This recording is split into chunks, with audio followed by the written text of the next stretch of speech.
আমার দেখাশুনো করে বিয়ে নয়, তাই এই রিচুয়ালসটা আমার পালন করা হয়নি।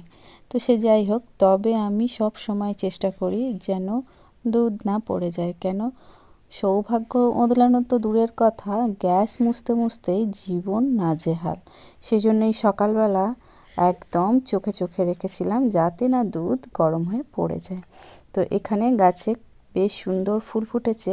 সকালবেলা রোদ ঝলমলে আকাশ থাকলেও বেলাতে কি হয়েছিল, একদম সূর্য ঝুমিয়ে পড়েছে। তো সে যাই হোক, আজকে বরের হাতের চা আর সাথে বিস্কুট এই খাওয়া হলো। তারপরেই কি বাজার এনেছে সেটা দেখার জন্য বাজারের ব্যাগ খুলতে দেখি অনেক রকমের সবজি, সাথে ছিল শসা আর বেগুন, মাছ, এই সমস্ত। তো সমস্ত সবজি একদম সুন্দর করে বের করে নিলাম, আর সাথে ছিল একটা বড় ফুলকপি। তো ফুলকপি খেতে আমার ততটা ভালো না লাগলেও, তবে ফুলকপি যেহেতু বাড়ির সবাই ভালোবাসে, সেই জন্য ফুলকপিটা রান্না করতে তো বাধ্য।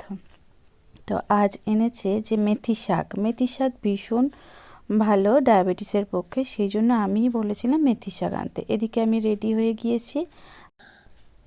মেয়েকে নিয়ে আসার পরে এদিকে রান্না চাপেছে, রান্নাতে প্রথমেই মাছটা বসিয়েছি, আর এদিকে ভাতটা হয়ে গিয়েছে। এদিকে ফুলকপি আলু আগে থেকে সিদ্ধ করে নিয়েছি, আর শাকটা এখনও বাছার বাকি ছিল, তাই সেটাকেও তাড়াতাড়ি করে বেছে নিলাম। আর একদম তেল ছাড়া সবজি দিয়ে করে নিলাম এদিকে মেথি শাকের তরকারি। আর মেথি শাক যেহেতু একটা খুব সুন্দর একটা খাবার, খুব হেলদি খাবার, সেই জন্য সেটাতে তেল একদমই দিলাম না, সমস্ত সবজি দিয়ে করলাম।